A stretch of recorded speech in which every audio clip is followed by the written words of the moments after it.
To everything there is a season, and a time to every purpose under the heaven. A time to be born, and a time to die. A time to plant, and a time to pluck up that which is planted. A time to kill, and a time to heal. A time to break down, and a time to build up.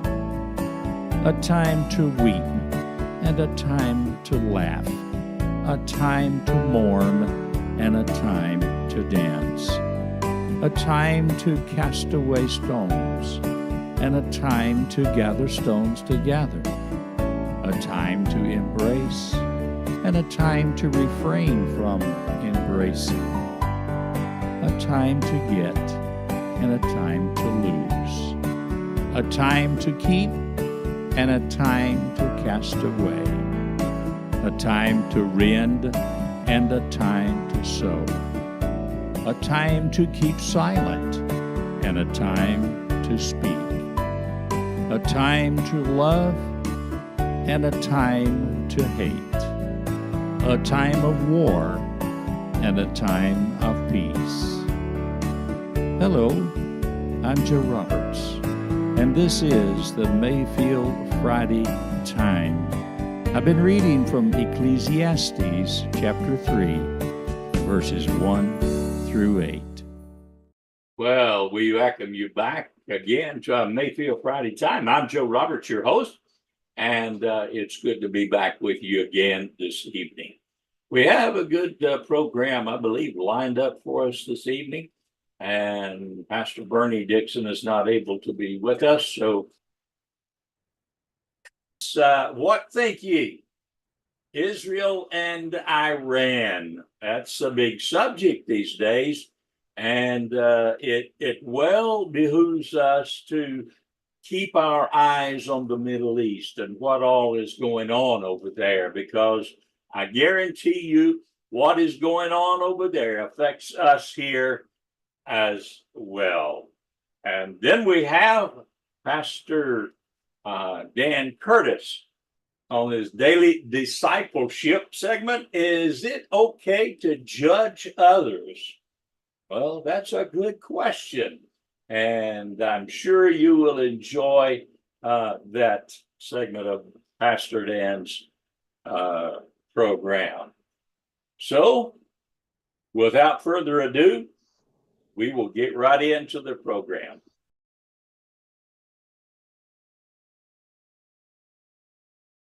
All right, on our What Think Ye segment of the program this evening, we have an overview of recent events, and primarily we're going to look at what's going on in Israel and versus Iran. So we will get started on that. We have other things that we want to look at in this segment this evening, and I want to look at many of the events that have taken place in the recent days that affect us all. Every one of us. These events will have an impact sooner or later on our daily lives. First off, will Israel target Iranian oil infrastructures? Gas prices already on the rise. We'll look at this. Now, can you imagine paying $7 for a gallon of gasoline? In California, you don't have to imagine. Yeah, it's already there, I think. Or pretty close anyway. Well, it could soon happen because it appears that Israel is about to strike Iran, and that is likely to cause events in the Middle East to spiral completely out of control. Right now, approximately 1/5 of all oil used in the world goes through the Strait of Hormuz. An apocalyptic war in the region could potentially close the Strait of Hormuz until the conflict is resolved one way or another.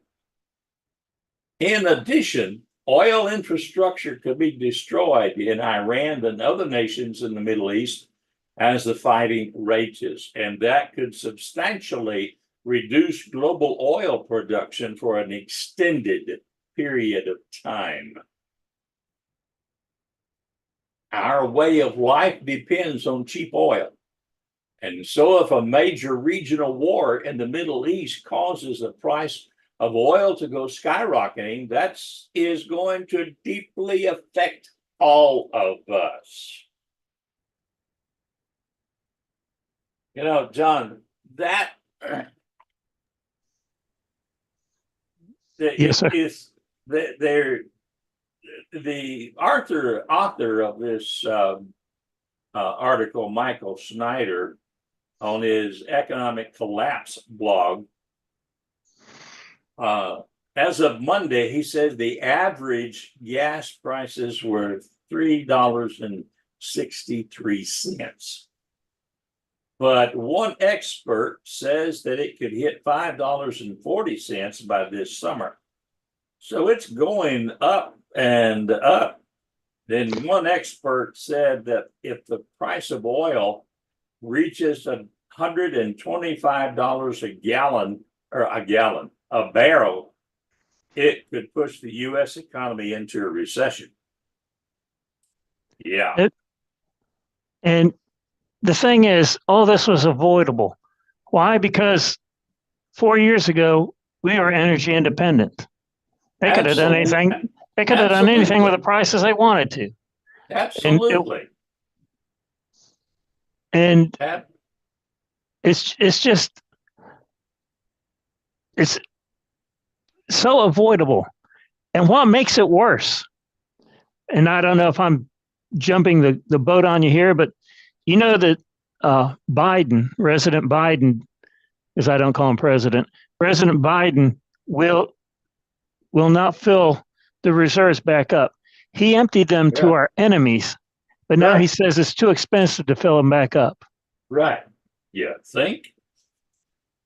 Well, there's if Israel and Iran start lobbing thousands of missiles at one another, somewhat like Iran did to Israel, we could easily see the price of oil surpass $150 a barrel. That's what they're saying. And it's likely that the average price of gasoline in the U.S. would shoot past $7 a gallon. That's just, well, there are forces that want that because they keep trying to force these electric cars on us. Oh yeah. But where does the electricity come for these electric cars?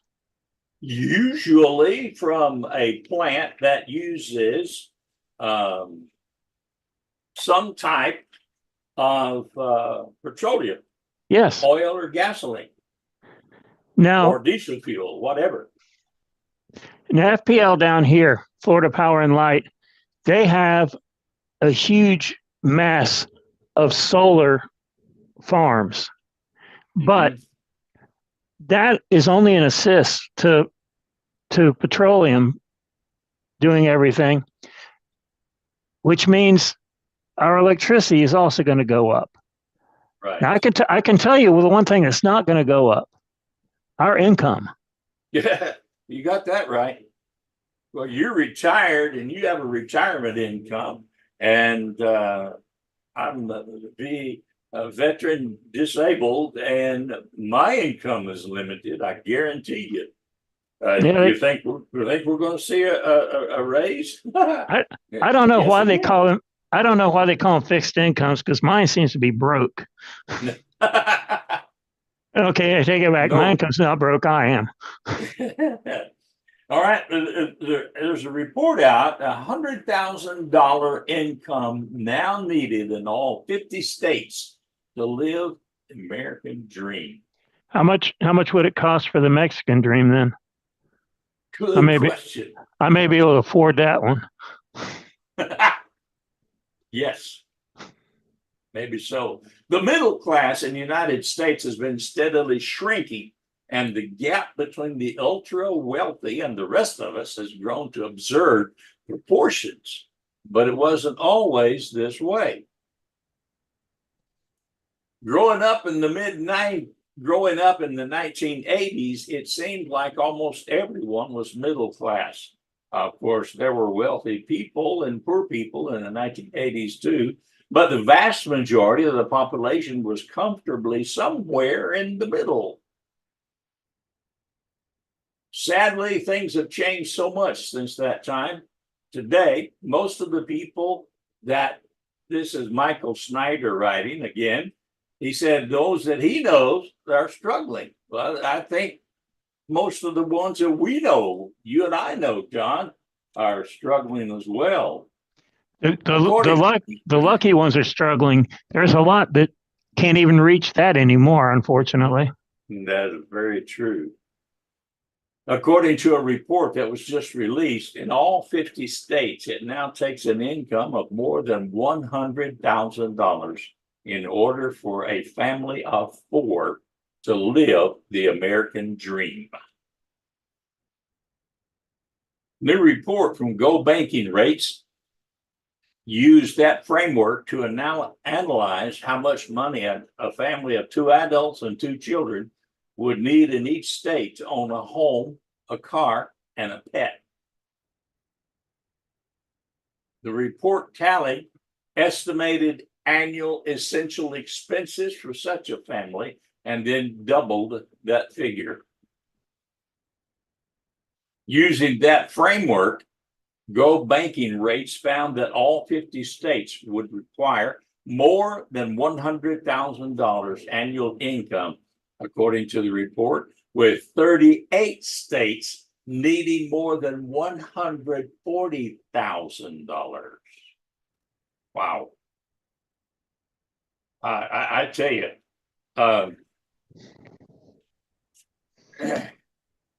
it's amazing that it's reached this point. You think back on the good old days, and I have a lot of memories of my childhood and the good old days. There are so many kids here now that will never know that feeling.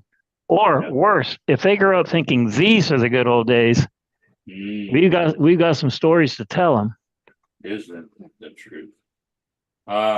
What makes it even worse, with just the price of everything going up and all like that, is there are so many kids that basically lack a drive for work. And I'm not talking about a car. They just don't have the incentive. Even if they end up having to live at home with their parents to save some money, they don't have what it takes to even see what the American dream is anymore. Absolutely. At this point in time, it takes the average U.S. household an extra $1,069 a month just to purchase the same goods and services that it did 3 years ago. Wow, that's whew. I believe it because every time my wife goes to the store, which is often, she comes back with some kind of a statement like, honey, you wouldn't believe what the prices are. Yes, we would, dear. Yes, we would. And just a little bit ago, before I came back into the studio and we went on air, she told me she had been to Dollar General. And she said, corporate is telling their employees at Dollar General that prices are going to go up, but they're not going to tell them when it's going to go up. So they have the local people working in the store have no idea how much is going up or when. They just know that it's going to happen soon. And they can't change their name either. I mean, what do they call it? Yeah. Hamilton General. Yeah, right. Another example here is auto insurance. It has risen 22% over the last 12 months. Yeah. This I know because I got the last jump in mine. I decided to shop around, and but ended up being the one I have actually is still the cheapest. And it's like, man, Yeah. I have too many cars. I have one. um, if you this famous data says, if you can believe it, the average monthly mortgage payment on a newly purchased home has risen by 96% in just 4 years. Well, I, I'll tell you, I'm glad I've had my home longer than that. I wonder what happened 4 years ago that could possibly have jumped it up this high. I don't know. Zillow, the real estate firm Zillow, you've heard of them. Yes.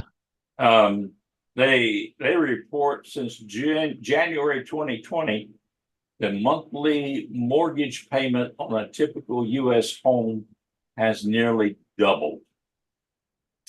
That makes it up to 96% in just 4 years.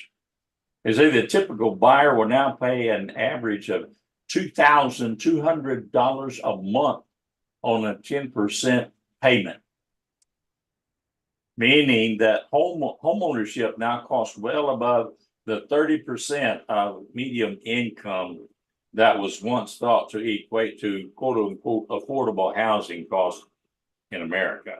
So Then you add mortgage you add to the mortgage, you add the cost of the homeowner's insurance and the taxes in your escrow.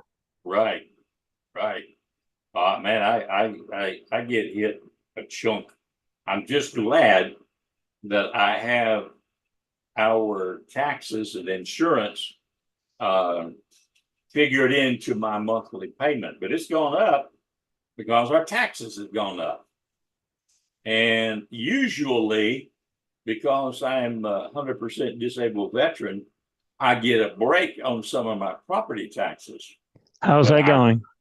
Our town is not refunding those taxes anymore. And that was to the tune of $300 and something. But fortunately, the county is still doing that. So I'm thankful for that. That refund was sure welcome. Oh yeah, even if it's $1, it's still sure welcome. Absolutely. Most people in the middle class standard of living, in order to try to keep that, they're piling on enormous amounts of debt. Yeah, credit debt is Absolutely. glad I don't have a credit card. Wish I could afford one, but I'm glad I don't have it. Some people have greatly overextended themselves, and now they are absolutely drowning in debt. An example, a young woman, 28-year-old woman, purchased a Chevy Tahoe 3 years ago, still owed $74,000 to GM, General Motors Financial. And so she was finally forced to sell it. She couldn't afford to keep it. The problem is, the problem is when you can't sell for as much as you owe, you still owe them the difference. That's a problem. Yes. She paid $400 a month in payments, totaling more than $50,000, but she still owes a balance of $74,000 to GM Financial. Man, what did she start out with? A mortgage. Woo, just for a truck. Yeah. At that price, I'd have been living in that vehicle. I'm telling you. And someone named Jeeves would be opening the door for me and valet parking me. Yes, absolutely. Well, next up, surgeons face new challenge as gender dysphoria paves the way to body dysphoria. This was sickening to me, I'll be honest with you. This article was written by Joshua Arnold of the Washington Stand. In what is called the first described case of digits amputation, Canadian doctors surgically removed two healthy fingers from a young man who was experiencing, quote, body integrity dysphoria, unquote. It should be illegal. Yeah.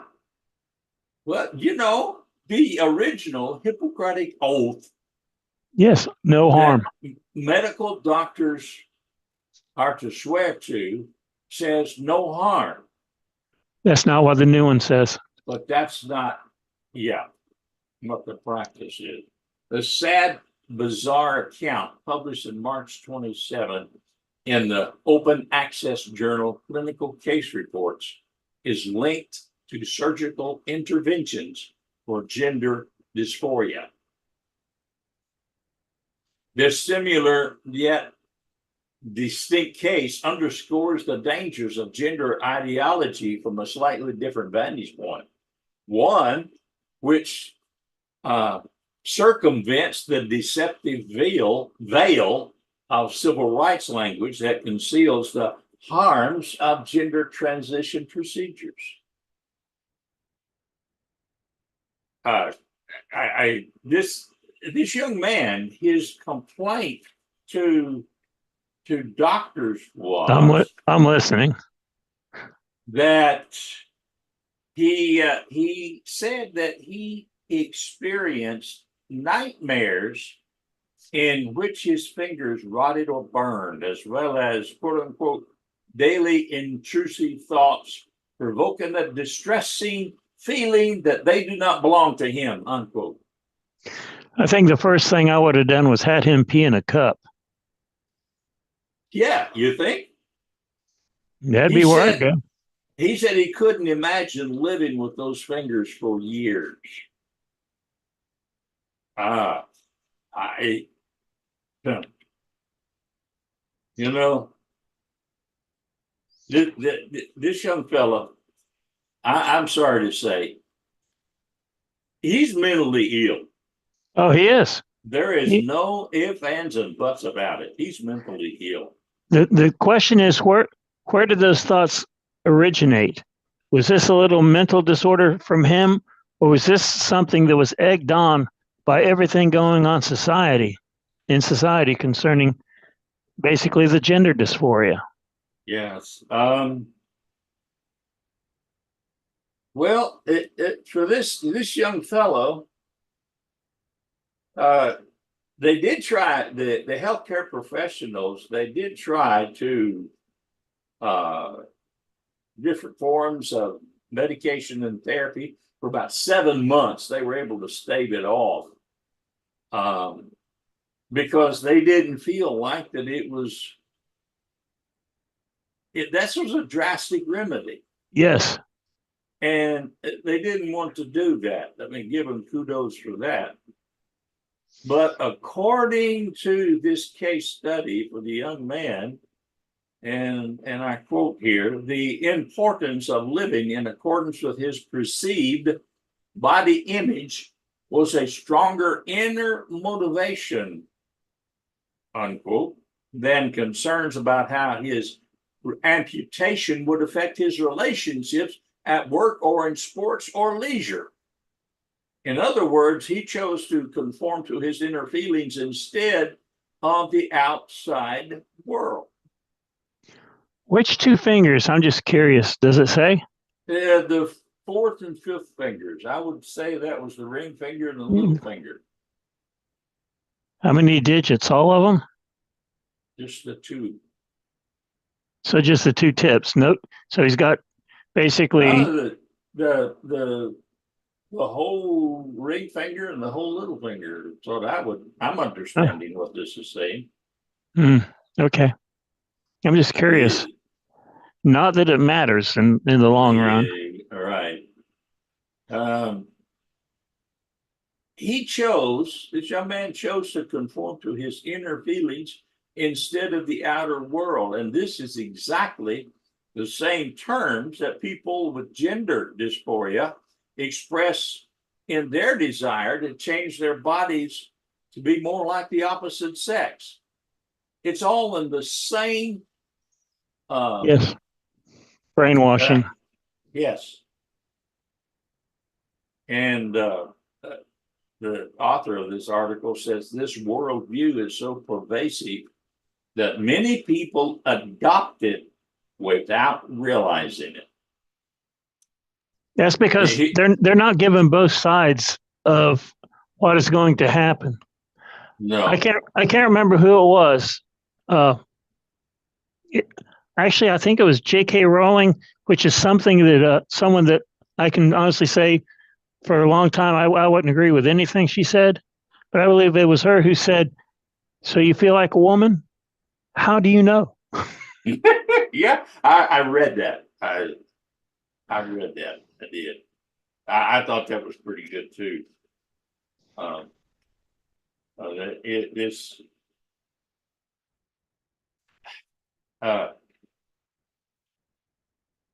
The article writer says that God further honored our physical bodies when the Word, who was God in the beginning, became flesh and dwelt among us. John 1:14. Upon Christ's return, his followers will not part with their bodies. Instead, Jesus Christ will transform our lowly body into be like his glorious body. Philippians 3:21. I don't think that's King James.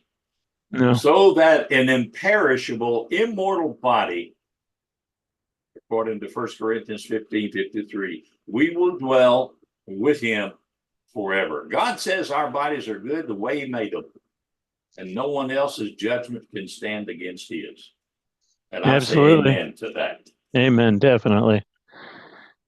All these people who are going through all of this stuff, I wonder how disappointed they're going to be when they die, if they end up downstairs in hell, which a lot of them probably will, to find out that they have the same kind of body they were born with, not the one they adjusted to. Right. Yes. Well, the next one is Scotland's transgender hate crime law, already showing how it leads to tyranny. I thought this was very interesting. Scotland's new quote unquote hate crime law already is demonstrating how it will be used to squash dissent and free speech. The so-called Hate Crime and Public Order Act, which went into force in Scotland on April Fool's Day, adds age, disability, religion, sex orientation, and transgender identity to a list of protected classes. The law... I'm sure that's not all religions, just certain religions. Well, absolutely. I guarantee you Baptists wouldn't be in it. No. The law provides for various potential punishments, including jail time. The new law has been fiercely criticized by author J.K. Rowling, creator of the Harry Potter series, and many others who rightly see it as an attack on the freedom of speech. Scottish First Minister Hamza Yousaf said the bill is about, quote, protecting people from a rising tide of hatred, unquote. But the question is, who will protect the people's God-given right to free speech? I am really surprised that a Muslim would be defending some of these people that are being protected by this bill. Yeah, I agree with you. Absolutely. When asked about activists who are creating lists of other people to target when the law goes into effect, Yousaf said that the only ones who should worry are those who are stirring up hatred. Oh, really? But who decides what exactly stirring up hatred really means? Not us. Not us. The Scotland Minister for Victims and Community Safety she was asked whether intentionally misgendering someone should be considered a crime under the law. At first, she said, not at all. But then she continued, it could be reported and it could be investigated. Whether or not the police would think it was criminal is up to Police Scotland. Boy, that's reassuring. Yes, because now truth can be criminal. That's right. That is right. Supposedly, the Scottish police have received more than 7,000 online reports of offenses in the first week since the introduction of a new hate crime law, unquote. And the police says that this law has placed an unsustainable burden on their force. Well, yeah, if you're going to be completely investigating those type of things, then what about everything else? And that's the time to mug or do anything, because I'm sure if a cop has a choice between chasing down a couple bank robbers and somebody who misgendered some ambiguous looking person, yes, I know which is the bigger crime to society, but that's not what they're interested in. Well, this new hate crime law is intended to suppress the Free speech. counter movement, to create a climate of fear where people take a serious risk by speaking up and telling the truth. The author of the article, which I didn't give who wrote it. Anyway, the author of the article said it's caused a serious shakeup in left-right politics as some liberals like Rowling and Barry Weiss have moved to the right, especially in their criticism of transgender narrative that places ideology over reality. Say that again. No thanks. You barely got it out the first time. Absolutely. It's refuse. Amazing that. Go ahead. No, you go ahead. Say it's just amazing how someone's perceived identity is more legitimate than the truth. And here's the thing: once you can take and make truth against the law on some things, what's going to keep them from not spreading it to other things? That's right. Absolutely. Sad world. Yeah. The conclusion on this particular article is refuse to live by lies while the law is still on our side, and create laws to protect the truth rather than suppress the truth to create victims. That's the way we will preserve liberty and thwart the coming of a new dark age. I don't think we're going to halt that, but anyway, it's good advice. Well, Middle East update. What next? In the view of the Biden administration, restraint, like virtue in its own reward, is its own reward. Having helped Israel fend off an unprecedented Iranian missile and drone attack on Saturday night, President Joe Biden reportedly told Israeli Prime Minister Benjamin Netanyahu that he should consider the successful interdiction of almost every one of the projectiles hurled at the Jewish state to be enough of a victory to satisfy his country, and make it clear that Israel should refrain from ordering a retaliatory strike on the Islamist regime. Those calls were echoed by America's European allies and others in the region. What a jerk. Yes. Israel has the right to defend itself. Well, here's the thing, and this is my opinion. Should that same thing have happened to this country, Biden would have the same reaction. Yeah. That's right. And so why should he? They want war. That's why they're dealing with both sides. He backed Israel uh, at the beginning of this. Now he's backing the quote unquote Palestinian people because there is no Palestine, and Right. that's what more warmongers do. They feed both sides to raise the tensions to get what they want, and that what they want is war. Well, Because, yes. I don't know if you know very much about the Rothschild family. oh, way too much.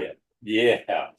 Well, they would cause a war, things to happen, so a war would break out between two countries, and then they would supply both countries. Mm-hmm. They supported both countries. It was the Rothschilds family that put Israel in the state that they're in right now. Because when the plans first came in for Israel, they basically got the land back that they had in the Bible. But they intentionally delayed it long enough for enough Arabs to come in there and start claiming the land that Israel was undefendable. Right. By the Rothschilds, by the Rothschild borders until the war in 1967. Right. And I'm sure that the war did not go the way the Rothschilds wanted it to. Absolutely not. That wasn't the way they would want it.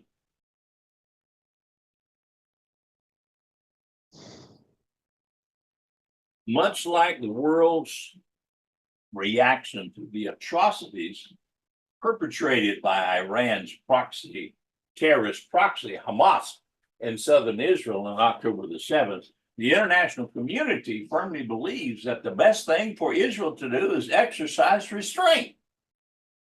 That's just stupidity. Yes. I know if I had a best friend, that's what I would be telling them. Yeah, not. With friends like that. Who needs any enemies? Yeah.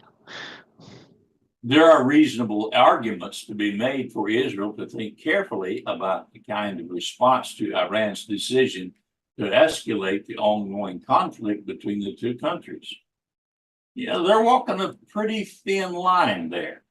But the notion that Israeli security is best served by doing nothing or as little as possible, which is always Washington's advice whenever Israel is attacked, is not as reasonable as both Biden's apologists and Netanyahu's critics seem to think. More importantly, the assumption needs to be rethought that the most serious issue facing Israel and the United States in the Middle East right now is the danger of escalating the conflict with Iran. Yeah. Mm-hmm. The relief felt by Israelis and those who care about the Jewish state the day after the Iranian attack should not obscure the real problem behind this incident, as well as the ongoing war against Hamas in Gaza. It's not that Israel has been too aggressive in seeking to force Iran to scale back its support for its terrorist allies and auxiliaries. They haven't been that aggressive. I would think if I was leading it, I would be more aggressive. It's that years of Biden administration appeasement of Iran have led that rogue regime to believe that it can act with relative impunity. Requiring Israel to stand down merely grants an unearned and dangerous victory to Tehran. Tell you, Israel is walking a very it's not even a thin line. It's some ethereal something. Yes. Regardless of what they do, they're going to be criticized for it. But I'd rather be criticized for overkill than for Absolutely. And you know, Biden is trying to keep them from just go easy, guys. Just go easy. Yeah, right. Well, you know, And if it, then and then here's what he's doing. An American president who was serious about deterring an enemy and halting global terrorism wouldn't be counseling restraint. He would be actively seeking to aid Israel's efforts to combat Iran and its allies, including supporting the eradication of Hamas. Biden should be ramping up sanctions on Tehran to force its economy to its knees, rather than continuing to try to seduce it with bribes, like the $10 billion in frozen funds that Biden recently freed up for them. yeah, I would put out little messages like, you know, we have an entire Seventh Fleet out here who looks really bored right now. And It's Brother John, my opinion is it's treasonous. yes. In fact, if you look treason up in the dictionary, that should be one of the definitions. That's right. Yeah. Okay, multiple global pestilences threaten to spiral completely out of control. Michael Snyder was the author of this article. Do you remember the nightmares that we experienced in 2020 and 2021? Nobody wants to go through anything like that again. But right now, multiple pestilences are raging all over the planet. And one or more of them could potentially spiral completely out of control. I love how they seem to know that. Yeah. For a long time, Michael Snyder says, I have been warning my readers that we have entered an era of great pestilences. Humanity's ability to manipulate diseases greatly exceeds humanity's ability to control diseases. And as you read this article and listening to us, scientists all over the world are monkeying around with some of the most dangerous bugs that humanity has ever known. Brother Joe, Yes, sir. what was the third horseman of the apocalypse again? Pestilence. Oh, okay. Disease. Man, it's almost like we're prepping for that. Mm-hmm. You think? You know, I'm not a forensic scientist, but I can draw the conclusions. Me too. And you don't have to be a rocket scientist to do that either. That is a recipe for disaster. And it's only a matter of time before we experience a crisis far worse than anything that we went through in 2020 and 2021. In recent months, Michael Snyder writes, I have been keeping a very close eye on bird flu. It's already killed hundreds of millions of birds around the globe, and now it is infecting mammals on a widespread basis. One expert that has been monitoring the bird flu for decades says that what we are witnessing right now is, quote, extremely worrying, unquote. Now, this McIntyre that is mentioned here is let me see, an official, who is it with the, anyway, McIntyre describes the spiraling infections in animals as being, quote unquote, unprecedented, and says that urgent surveillance is needed to monitor whether H5N1, and that's the bird flu, I think they call it, begins spreading between pigs or ferrets, animals which have a similar receptor profile to humans. As long as it is just spreading among birds, H5N1 is not a major threat to humans, but now cattle all over the U.S. have been catching. In some cases, in fact, some cases have been confirmed in 21 herds in 7 different states. I'm betting none of those are just dairy cows. No. The biggest here in the U.S. is in Texas, which would be, reasonable to think, because it's a big state and it's a big cattle industry there. That's right. I tell you who thinks this is God's gift to everything. All those pork farmers. Yeah, that's true. But it can get to the pork too. Now that H5N1 has jumped from birds to cows, will it also jump from cows to human? Good question. One dairy worker in Texas has already been infected, and the CDC is telling state health officials to, quote, to prepare for more human cases of bird flu, unquote. I don't usually take very much in stock to what the CDC says. To me, they're not dependable. They proved that a couple years ago. No, isn't that the truth? Well, let's come on. State health officials have been told to prepare for more human cases of bird flu amid fears the virus could jump to people. Something that I'm sure it has never done in the past. It hasn't. It has. CDC officials issued the warning on Friday, urging state leaders to have, quote, up-to-date operational plans, unquote, in place in case more farm workers test positive for H5N1.